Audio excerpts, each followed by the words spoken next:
Hey sellers, welcome back. This is going to be an initial recce for ASL Scenario 51, the Taking of Takrouna. You get this in Hollow Legions, the Italian module for ASL, and Desert Action in Tunisia in 1943.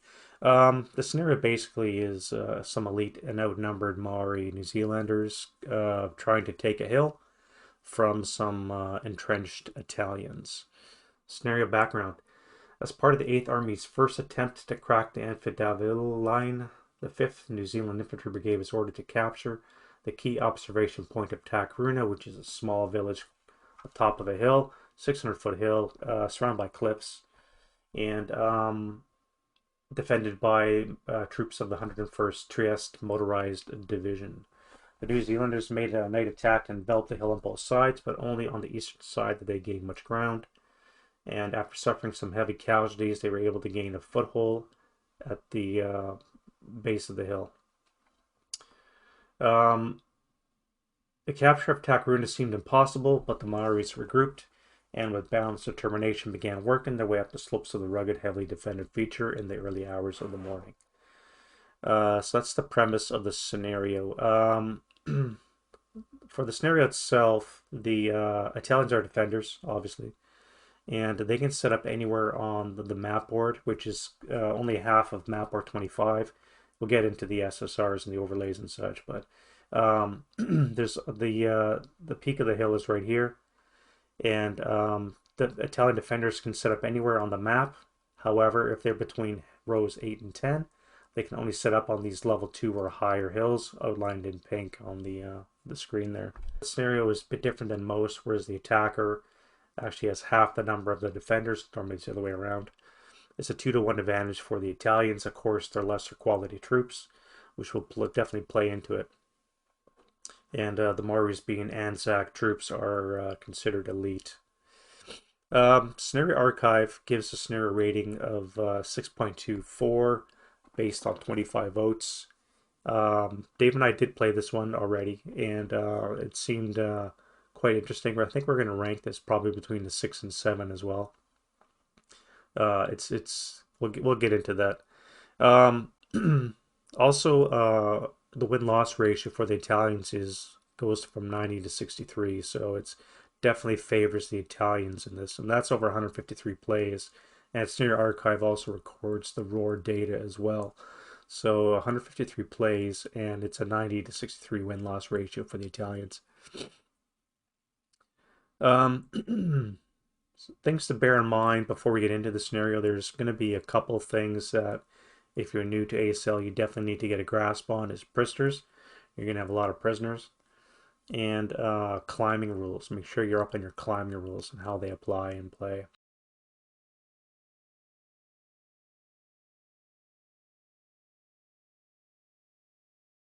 Quite simple. The New Zealanders have to take the top of the hill in 8 turns. It's the only objective, and so the Italians got to play some kind of defensive give ground for time, try and pin down the Brits as much as possible. The Italian or the Anzac have to be at the base of this hill. I would say no later than turn 6, maybe turn 7, and you're going to spend a turn climbing, and you have to clear the top of the structure by 8. So if you can get here by turn 6, you can climb on turn 7, do some hand-to-hand at the end of turn 7, and then if you survive all that, maybe stick around to 8 if you have to whittle them down to defense even more. So you definitely want to get to the base of that crest by turn 6, I would say, at the least.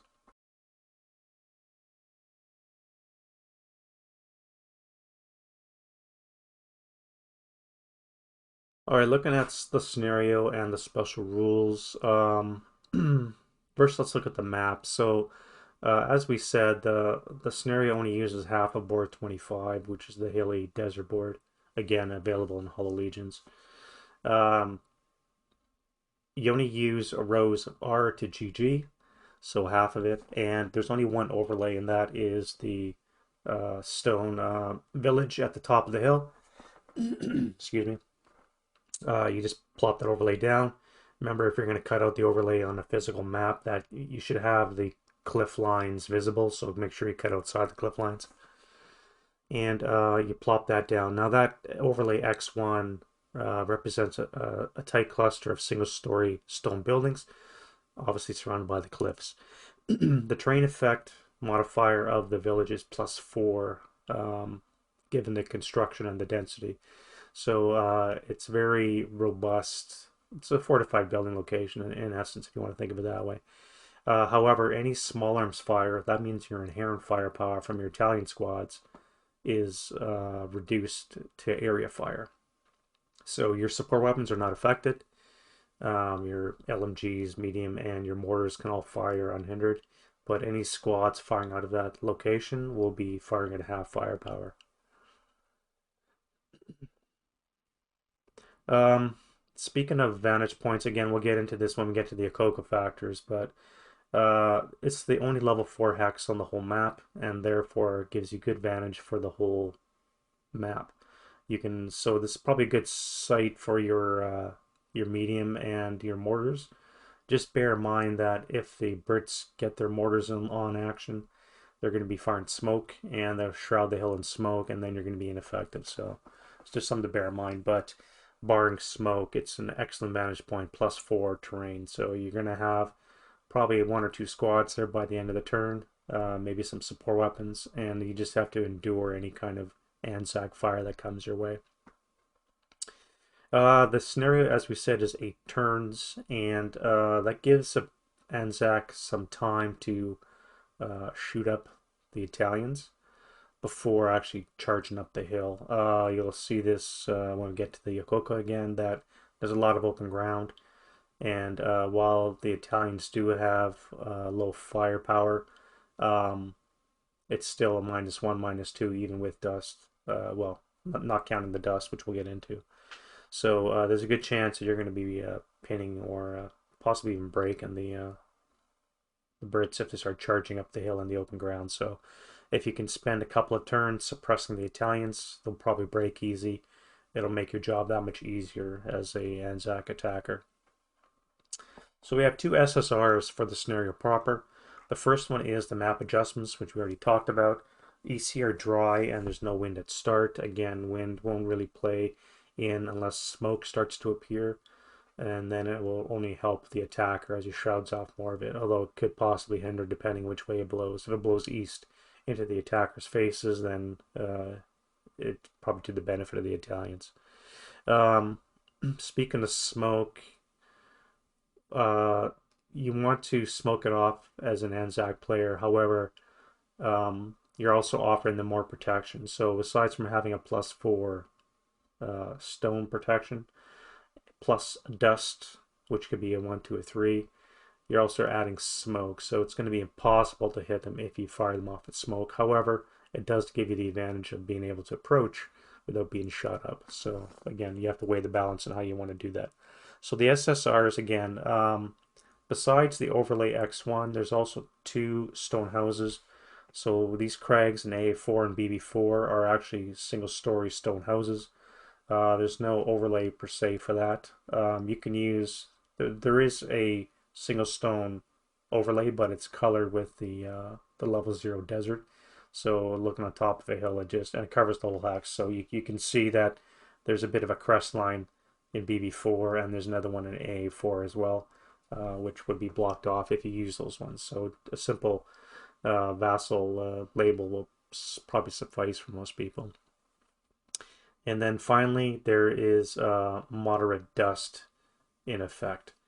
Looking at the chapter F rules, moderate dust and light dust are the same. The only difference is for light dust, it's a d6 per shot, halved, rounded down, and with moderate, it's rounded up. So that's the only difference between the two. So what that means is, in effect, you're going to get anywhere from a +1 to a +3 on every to hit roll, on every IFT roll.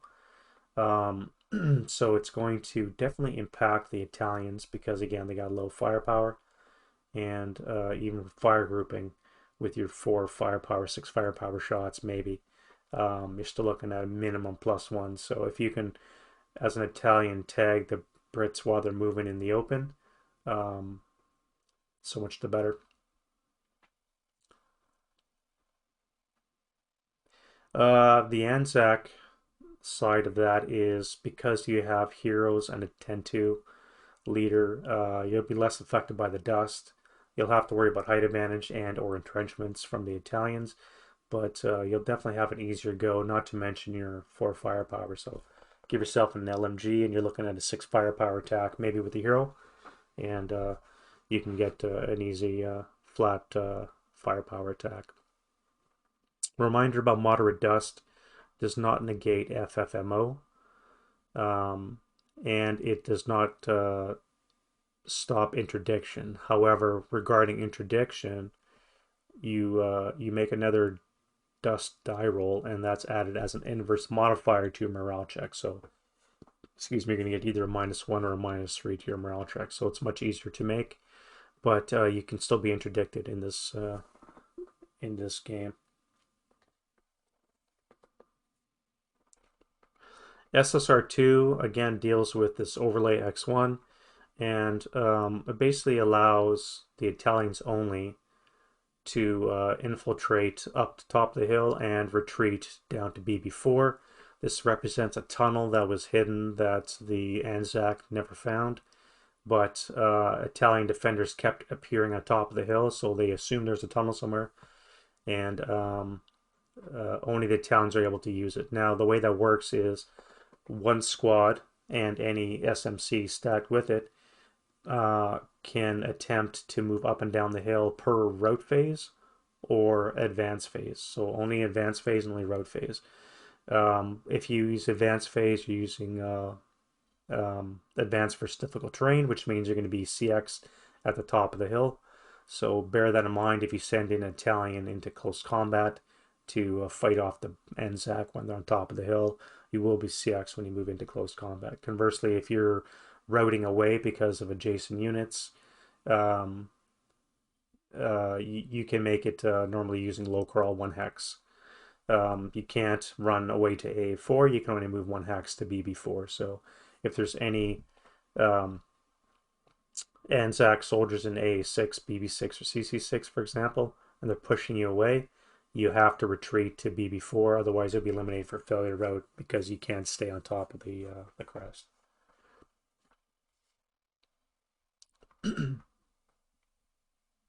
And for the Anzac, any unit that's in BB6 has to be at crest status before you attempt the climb. So you cannot be inside the gully when you attempt your climb. So just to bear that in mind. So if you were to move up, use these gullies as cover, and you're into the ground level in your advanced phase, make sure you move up into crest status. So on your next turn, you can actually try and climb up. 3 other rules that apply to this scenario, primarily because it's desert. So first of all, failure route. You cannot stay in the open ground in normal range of an armed enemy unit. You must route away. However, in the desert, because of the conditions, that only applies if you're within 6 hexes. If an armed enemy unit is within 6 hexes. Now the Italians are 3-4-6s, so if they don't have an LMG, if you're 5 hexes or more, you can stay in open ground. And if you look at the map, you can easily see there's almost zero cover for you to route to should you happen to break. You must bear that in mind as a Anzac player moving in the open. Make sure you have some means of moving towards some kind of cover, whether it's the crag or staying in the brush in E10, for example. But if you're in the open and a normal range, you're going to be eliminated for failure to route. And you've only got 6 full squads and 3 half squads, so it's not something that you want to do. Desert rules, and given the niceties of the Desert Fox's troops and the campaign in general in the desert, surrender cannot be refused. You must take prisoners. So there's never going to be no quarter. You can release the prisoners once you have them. You don't have to hold on to them, but you must accept surrenders when they happen. So there's no refusing surrenders. which again means that you have to be up in your prisoner rules and know when they can try and break away if they try. Italians, by nature, are not going to be trying to escape.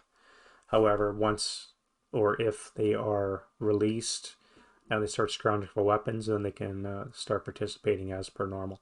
But in the interim, they're going to stay prisoners. And that works the other way too. You could capture some Anzac prisoners for whatever reason. It just may work out that way. You get one or two. And again, the German or Italians cannot refuse the surrender of the Anzac prisoners.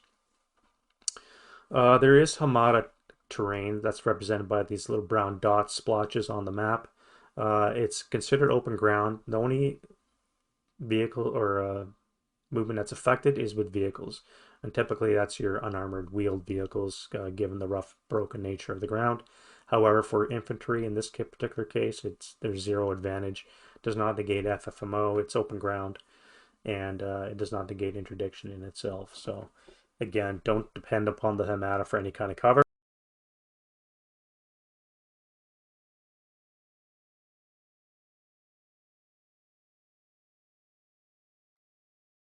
All right, let's look at the orders of battle. So first up, we're going to look at the Maoris, New Zealanders, and this is basically what they look like. So you're going to have 6 4-5-8s. You're going to have 3 2-4-8 half squads, 3 LMGs, and 2 light mortars. Note that the mortars are capable of firing smoke, and which is going to be useful for covering the approach. You've also got a 10-2, a 9-1, and 2 149 heroes. So you've definitely got a lot of eliteness in this attack, and using those heroes and your neg leaders is definitely going to help mitigate the dust shots. So you're going to get plenty of probably even firepower shots. At least that's the way it worked out with Dave and I. I'm the one that rolled high in the dust rolls, and he's the one that rolled low. Um, the mortars do have a short range of 11, but again, it's only a half board, 10 hexes across, so you're going to have more than enough range to do the business. The hard part is going to be surviving, getting onto the board, and being in range to fire, because if the Italian is aware, he's probably going to target those, depending. So you may want to give him some other juicier targets that he's forced to fire upon, and then it lets your units come on, at least move onto the board without being shot up. You have to endure an Italian fire phase regardless, but you just hope that your mortars can survive so that you can start laying smoke off. Now, I was looking at the special rules for ammo depletion and elite unit status. While the Anzac are considered elite units, the rule C 8.2 says unless it's specified by SSR that they're elite status. So from that, I'm inferring you don't get an extra +1 to your ammo depletion number. I may be wrong. If I am, please point it out in the comments down below. But yeah, so your smoke depletion number is 7, something to bear in mind.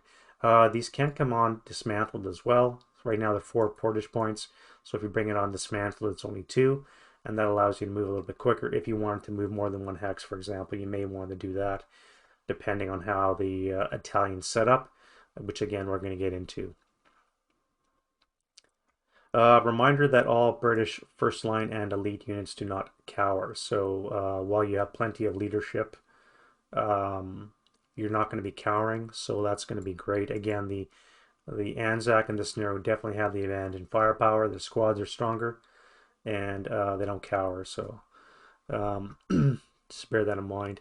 Don't be afraid to fire into melee should it happen. The Italians, being weaker, are probably going to break first before your own troops do. So if for whatever reason Italians throw guys into close combat with you and you have troops adjacent or whatever, don't be afraid to fire into it, because you'll probably break the Italians first, unless you roll shittily on your own troops. It's a gamble, but don't be afraid to, because you don't have a lot of troops, and if they're pinned down with close combat, especially if the Italians keep throwing in units for some reason, you want to free those troops up to keep moving, so you may want to break more Italians that way and fire that way.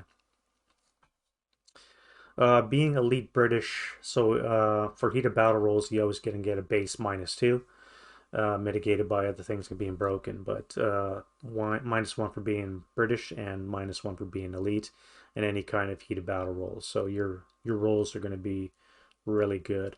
You could generate more heroes. You're probably not going to be going berserk, barring broken units. You're definitely not going to be surrendering. Excuse me.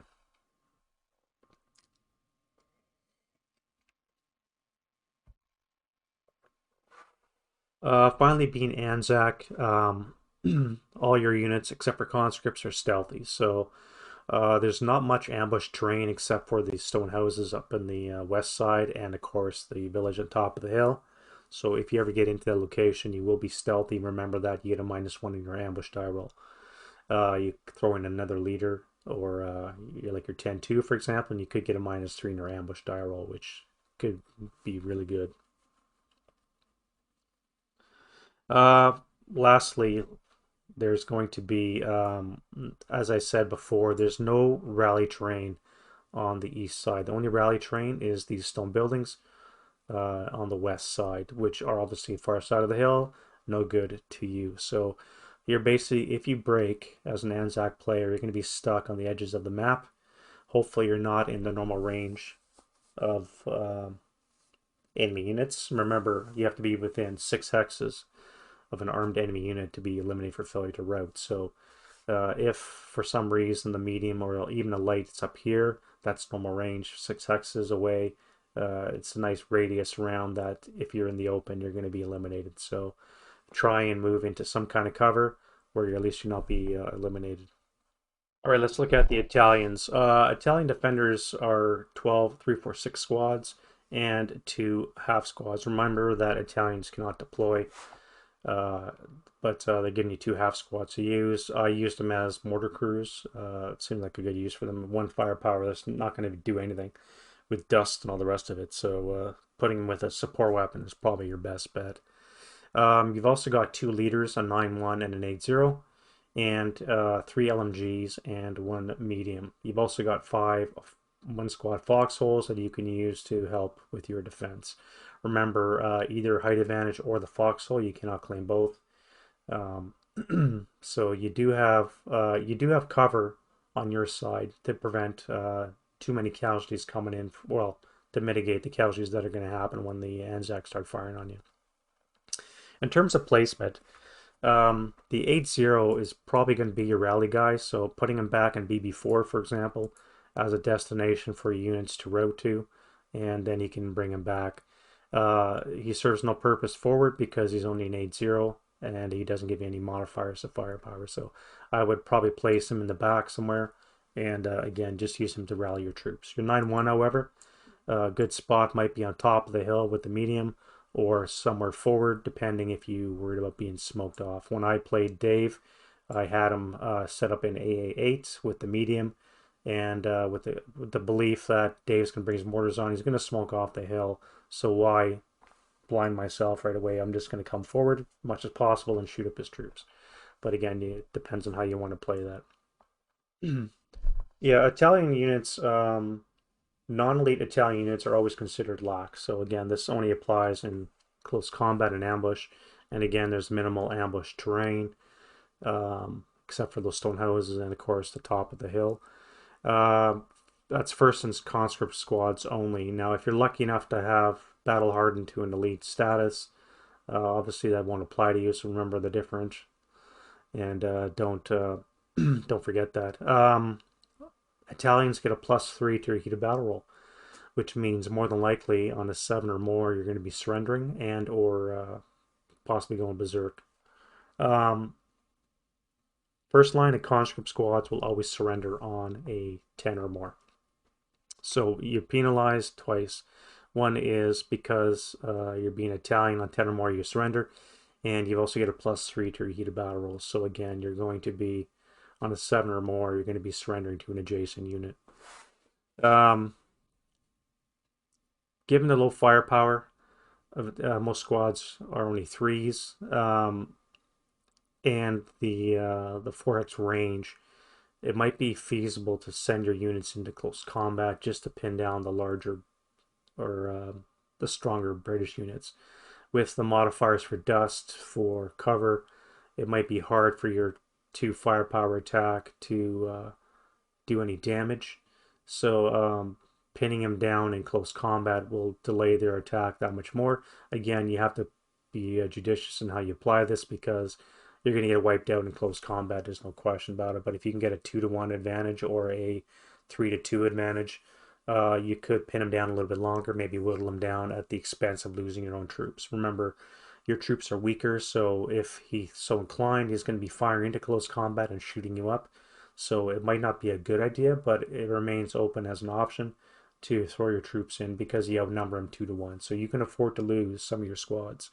Not too many, but you can lose to afford 1 or 2, especially if it eliminates one of his, with one less unit to work its way up the hill. All your support weapons break down on an 11. You have 3 LMGs, a medium, and 2 light mortars, and no special ammo for the mortars, and they all break down on 11. So you want to avoid intensifying or sustained firing your support weapons as much as possible on the off chance that you do break them. Range isn't that great. Your LMGs only have a 5, your medium has a 10, and your mortars only have a 13 hex range. But again, the board's so small that 13 hexes is more than enough. You are allowed to bore sight as a scenario defender because the attacker is entering from off board. So if you can pick 3 hexes for your mortars and your medium, hopefully the Anzac moves into them and it gives you that much more of an advantage with the -2 for bore sighting to hit them.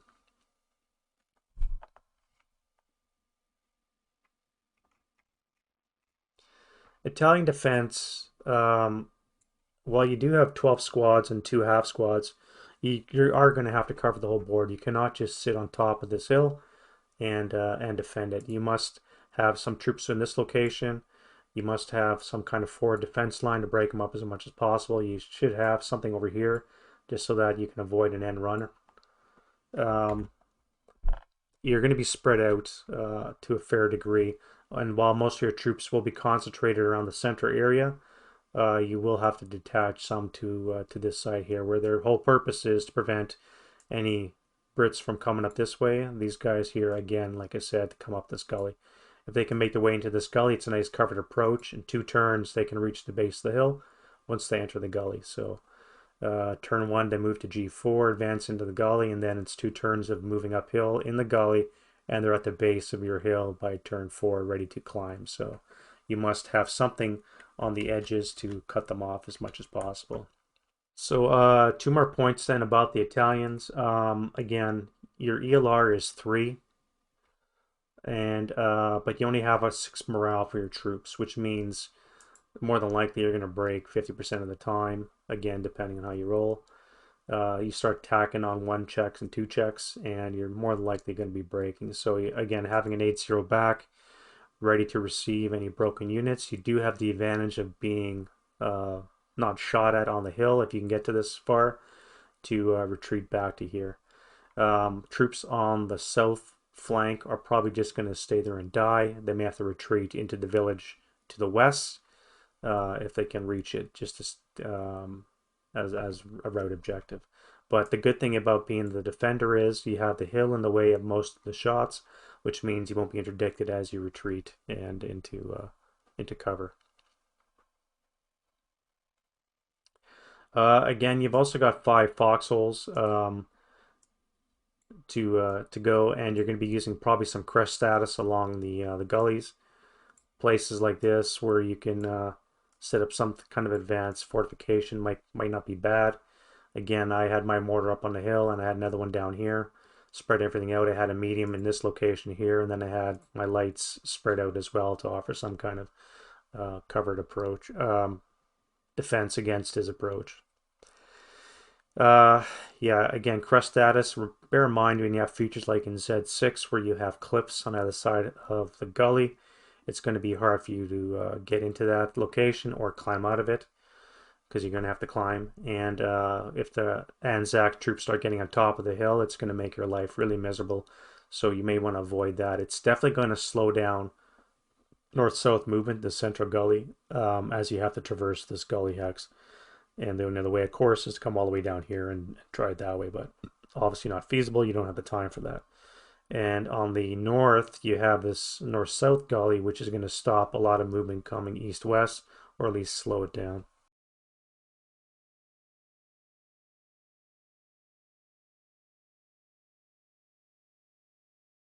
All right, let's look at the terrain now using the Okoka factors. It's a military intelligence term for uh, um, observation fields of fire, cover and concealment, obstacles, key terrain, and avenues of approach. Just a way of defining the battle space and used for mission planning purposes. So we're going to use those factors. First up, we're going to do cover and concealment. From a defender standpoint, you do have the advantage of being up on a hill, so you're going to have the +1 height advantage, and you do have good fields of fire. You can see everything on the east side. You're limited by your 4x range for your squads and low firepower, but if you can fire group and get a 4 or 6 firepower attack at distance, even with dust mitigated by some moving in open possibly or FFNAM, then you have a chance of whittling down the Anzac before they get to you. Again, fire group whenever possible. Obviously, you're going to avoid stacking as a general rule.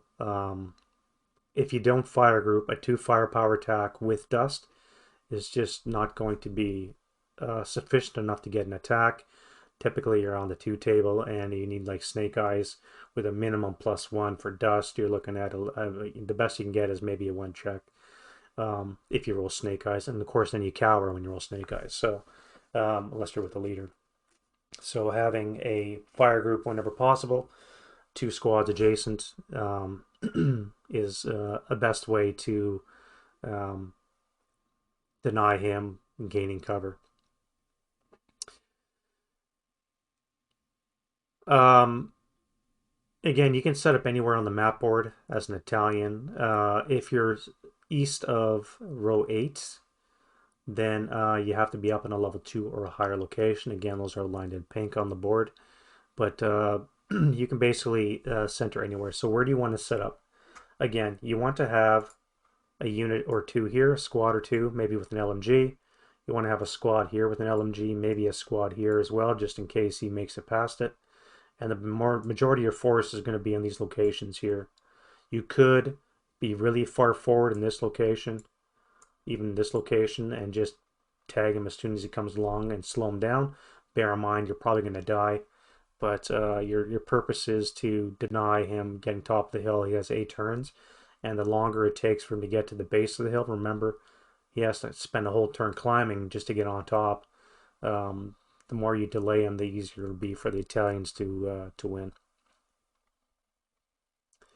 Uh, you definitely need to have an LMG here with the squad, and again, one here with the squad just to cover your flanks.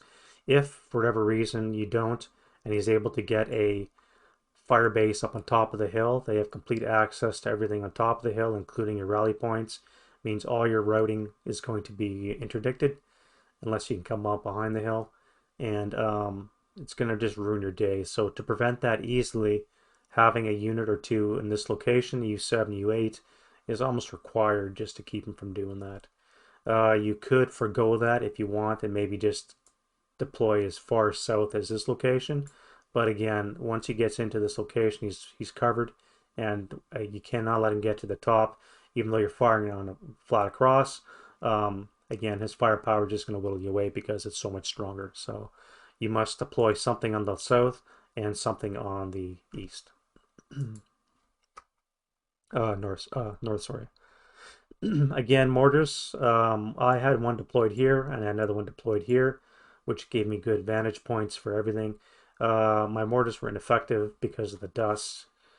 You start throwing in line of sight hindrances with Craig, then it becomes harder and harder to hit, and you're firing on the 2 table on the IFT with my pesky little 45. So chance of doing any damage with the mortars was really minimal. It's definitely don't throw them away, but at the same time, they're not your most powerful weapons. The medium is two locations I think feasible.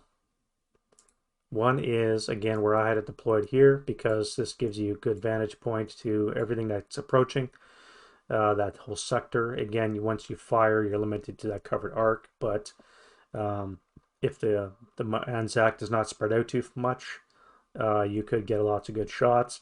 You're nice close to the action, so eventually they're probably going to be using this gully as cover approach, and you're right adjacent, so you can just pepper them point blank with your 8 firepower point blank shot. Alternatively, you could put them up on top of the hill, which gives you more cover because it's +4. You do not have your firepower because it's a support weapon. And again, it gives you clear advantage to everything 10x range, so you can easily peg the whole map board, um, cover as much as possible. However, should the Anzac get their mortars in place and start firing smoke, you'll probably be smoked off before you can do any serious damage. So that's one reason why I didn't chose to put him in the building. I put him forward. But again, it's entirely up to you how you want to place him. This is a perfectly valid selection. For the attackers, observation is going to be uphill, so you're going to be able to see everything forward. You'll be blind to anything behind the hill, obviously, because it's behind the crest. Um, the Your firepower is superior to the Italians. They have a low morale, and you have a good chance of breaking them quite quickly. If 4 firepower with an LMG and a hero, maybe even a negleator, and you're looking at a 6 down 2 shot, maybe a down 1 shot, depending on how bad the dust is, or a flat shot. And any kind of those shots on the 4-6 table are going to do a lot of damage to the Italians, just because their morale is so poor. Bear in mind, obviously, they'll have foxholes and they might be in crest status inside the gullies, but again, it's your firepower should more than make up for that. You want observation and on top of this hill to the south, definitely. If you can get your 2 mortars in location, they can pepper this area with smoke. I mean, they could do it from anywhere on the board, but if you have your lights up here with the hero, again, 7 hex range, give your hero the LMG, and you're looking at a -1 shot already, barring any terrain and or dust. So 7x range, you can easily tag out to the stone building, and any units that come here for rallying purposes, you can definitely suppress. So I definitely see a detachment, maybe 2 squads, maybe both half squads and a squad with a hero and an LMG, some variation thereof, making their way to the top here. Maybe even your 10-2, although your 10-2 might be best served to lead the charge because his morale is going to be essential to keep you from breaking in the open whenever possible. I was lucky enough to break Dave's leader. He rolled an 11 on a 1 check, and he broke, and I basically removed him from failure to rout, and he was ineffective for the whole game. But that was a lucky shot, and I don't see that happening the next time we play this. So whether you put your 10-2 up here with a hero and an LMG, you're definitely going to bring a lot of fire to bear on this whole sector here. So that's definitely something worth doing. Remember your smoke depletion number on your mortars is 7, so you +2 for firing within 11 hexes. So you're going to be having a good chance of popping smoke on top of the hill, so shrouding the hill and covering the approach of your main body, which is probably going to be using either these gullies or just going straight up the hill, depending on Italian positions and how lucky you are with your shooting. Conversely to observation fields of fire, there is cover and concealment. So this is your covered approach. So as an attacker, again, you do not have a lot of cover. You do have crag in the southeast. You got some brush in the northeast, so you could advance assault move into E10, for example, and retain your concealment if you wanted to. Advance up into DD9. It's difficult terrain, so you're going to be CX, but you will be concealed. And from there, you can then fire, get that much closer. But again, you're more than likely going to be stripping away your concealment and just to offer your chance to fire. Once you get into this front row of brush, for example, there's nothing, there's no cover between you and the gully and the crag, so you're going to be losing your concealment anyway. So whether you try and retain it is really going to be up to you, and again, depend entirely on Italian deployment. But it does offer you the chance to get nice and close. You could even advance to FF8, stay concealed, and for whatever reason, the Italians are incapable of breaking you. You could climb 2 levels if you wanted to, or take the open route around. Um, you have to bear in mind that because of the failure to route rules, you're probably going to lose 1 or maybe 2 units depending on how it goes if you stay in the open. So you probably want to avoid those -2 shots. Even with dust, it's still a -1 minimum. Could be a +1 if you're really lucky with the dust. But any kind of shot is a chance of you're breaking, and if you break in the open, you're gone because there's nowhere for you to route to. Reminder that the Hamada hexes on the southeast offer no protection. They're only useful against vehicles to deny them easy travel. So for troop purposes, they offer no protection from you as well. So if your defender is rolling poorly and he gets a lot of high dice rolls, it's probably your best bet. So you're going to want to use assault movement if he doesn't. You want to avoid taking as many neg shots as possible. Again, if you break in the open, you're gone. Failure to route. The two biggest advantages I think for approach for the Anzac troops are the gullies. So you have this central one here, which lets you get nice to the base of the hill. You also have this one here, 2 possible avenues. Work your way right to the base of the crest, and then you can spend, like I said, a turn climbing, and then advance into close combat. So that's probably going to be your best bet, and as an approach, which means as an defender, the Italians have to make sure they cover those whenever possible, and definitely try and eliminate them. If you can make it into this gully here, again, it's 2 turns, advance, turn, advanced, crest status, and then you're climbing on the 3rd turn. So you could be at the base of the hill as early as turn 3 if you're just going to rush them, or 4 or 5 if you take it more slowly. And again, you want to get the base of the hill at least by turn 6. That gives you a turn to climb, and then a turn and a half or so to clean out whatever Italians are in there, assuming you do well in close combat. So it's a tall order for the Anzac troops, but it is achievable if you can use a gullies to cover your approach to the base of the hill. We've already talked about the the foxholes and how to deploy them. So the defender has 5. Again, where you decide to deploy them is entirely up to you, of course. Having on either side of the crest is probably not bad. Having something forward, maybe with your medium, is there, and somewhere along here, or maybe even here, just to keep those guys alive a little bit longer. Height advantage is only a +1. It's a +2 is only 1 more, but it's a lot better than a +1. You tack on dust, excuse me, and you could have anywhere from a +5 to a +3 if you're in a shell hole against their fire, which again is going to help your troops stay alive a lot longer. Dust works both ways, and with your increased protection, it's definitely going to help you. Less of an issue, but something possible for the defender is because the units the Anzac enter from off board, is you can set up concealed. Again, you're going to be stripping your concealment as you start defensive firing on the Brits. There's no point in holding on to your concealment whenever possible.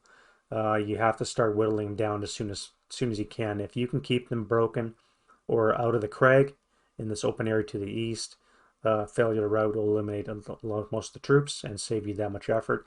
Once they start making their way into the crag, it's going to be harder to root them out, and then you're quickly going to whittle away under their fire.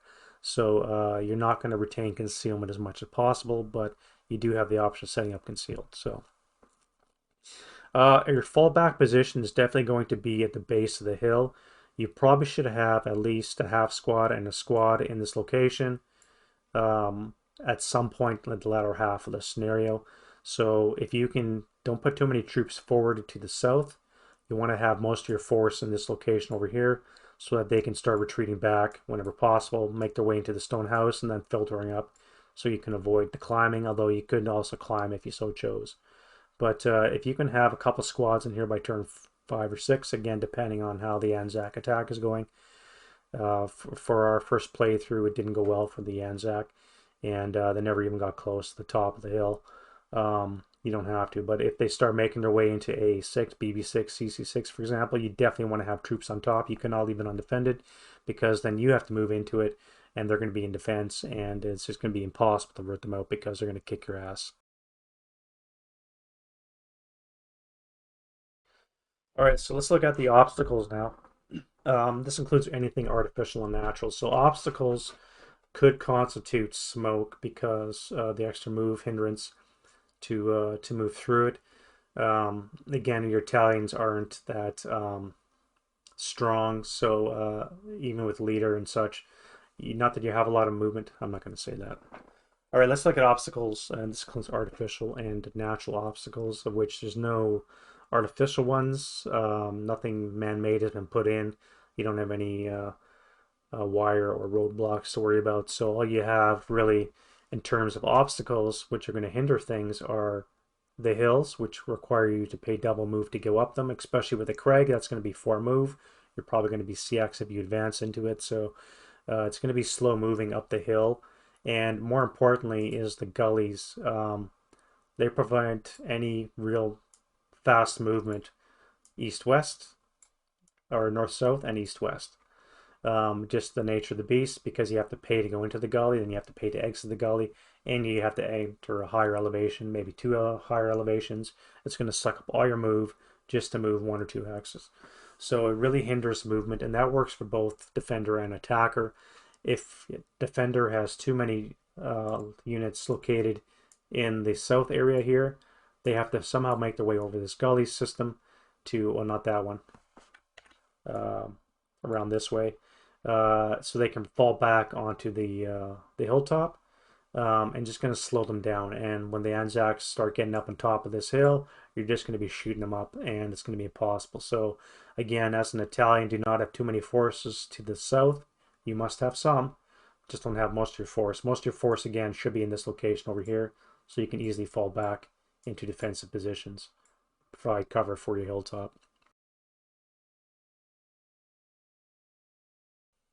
All right, so next we're going to look up at key terrain. So this is terrain that is important to attacker and to a defender.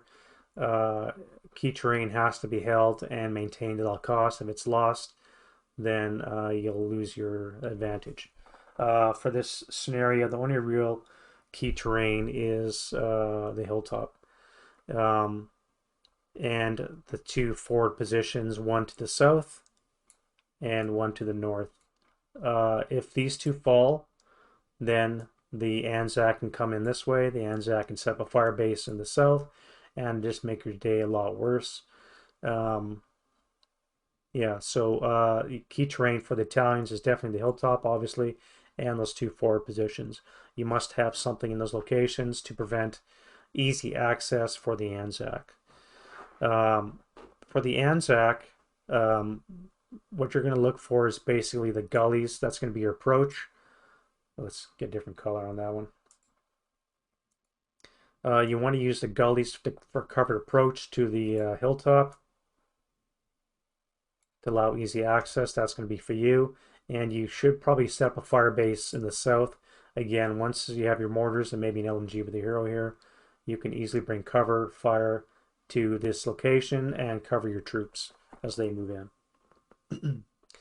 It's already been mentioned a couple times, but you must be in this location by turn 6 at the latest, maybe turn 7, but that gives you no room for error. If you arrive by turn 7, you're climbing on turn 8, and then you're advancing into close combat at the end of turn 8. You have to endure whatever reinforcements the Italians bring in, assuming you don't kill them. So it's going to be much less tenable for you to win if you delay it too long. But turn 6 probably just gives you a couple turns of close combat that you can deal with this location here. Lastly, let's look at avenues of approach. Now this applies to the attacker. Um, I can see basically two lines, main lines of advance. Um, you have to send, again, it's been reiterated many times, but you have to send something to the south just to help bring cover fire to here while your main thrust comes up through the center. Whether you can use the gullies to your advantage or swing around to the north, that's basically your two avenues. One is to the northeast, and the other one is to the southeast. Um, if you can, again, get a hero with an LMG and a squad, that's a 6 firepower attack, um, maybe 4 firepower with a neg leader, and you have a good chance of causing some serious chaos to the low morale Italians here. It's going to have to be some combination of assaults. Obviously, this is open ground and you're going to be whittled away. But if you can move slowly through the brush, possibly, it gets you into a better location. Hop, skip, and a jump, you're in the gully system, and then you can move under some kind of cover. Although you're going to have to worry about adjacent firepower come down on you. But it gives you your best covered approach, especially if this is covered off with some smoke dropped on the hilltop. So you may want to set up something forward here on turn 1 or turn 2 and just start whittling away the defenders as the fire base moves into position. One stern location and peppering with smoke, and then you can move up.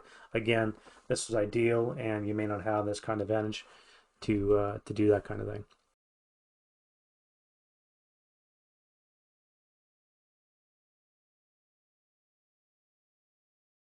And that's the Akoka factors for the thing. So hopefully that's some help when you're planning out this thing.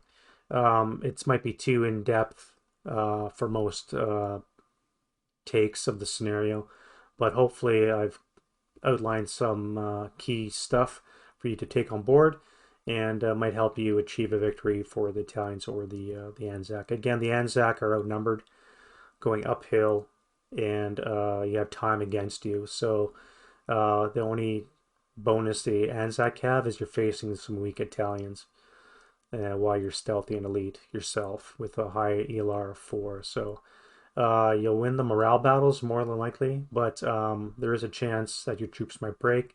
And if you're in the open, if failure to route's an option, you're going to start losing your troops quickly before they even get into the mix of things. So it's a hard-fought battle, and that's why the Scenario Archive has the win-loss ratio at 90 to 63 for the Italians. So Anzac have the work cut out for them. What happened historically is the Maoris did fight their way to the hill under heavy but relatively inaccurate fire. One platoon went to the pinnacle of the hill, and by the end of it, only 4 Maoris were left unwounded at the top of the hill, but they were able to take it. Um, a couple of battalions kept reinforcing using that hidden tunnel system, and it was a hard-fought victory, but the Maoris did win it. Unfortunately, I think within a week or two later, a counter-offensive by the Italians took back the hill, so all that was kind of for naught. But um, should be a good battle. Again, it's rated 6.24 on Scenario Archive, and which is not too bad, pretty good. Again, I'm not sure what we're going to rate this one at. We're probably going to play it one more time just to see how it goes. But Dave and I did enjoy the first one, even though it was a victory for the Italians, not surprisingly. But again, it was just a first kick at the cat to see how things work. I'm sure it'll be a much different playthrough. I don't have video of that one. I shouldn't say that. We do have video, but I mistakenly turned off the recorder for a turn and a half, right in the middle of where it got hot and heavy. So I'm not going to put that video up. But it was interesting. That chaos that went on. Again, I was lucky enough to break his 10-2 a squad and pin one of his half squads that were coming up this way. He was sending his fire base up this way with a 10-2 a squad with an LMG and both half squads with their mortars. And all I have is a 346 in his location. I hit him here, rolled a 3, and even with dust, it was a -1 morale check, and he was able to unfortunately roll poorly for the 10-2, which of course caused a chain effect. And once they're in this location, they're gone for failure to route. So it was 10-2 and a squad were gone before they even entered the fray. So it was really lucky first couple turns for the Italians. But once he got into close combat and again just whittling me away with his 4 firepower attacks, I just like you could not withstand it. I had 3 broken squads in BB4 almost every turn. So eventually they would rally, even with not DM'd. You're only the best you can get is a 7 if you're not DM'd in rally terrain. So 50-50 chance of breaking not DM'd, or sorry, of rallying when you're not DM'd. So it was definitely not a cakewalk for the Italians, but the scenario favors the Italians, that's for sure. All right, that's enough babble for me. I think this one's gone on long enough. I'm going to edit this down. It probably should be around an hour. And hopefully it was of some use to you playing this scenario. If you've played this scenario, let me know in the comments. I'm curious to know what your results were, how you found it, how you favor it. Yeah, without further ado, we'll see you guys next video. Bye-bye.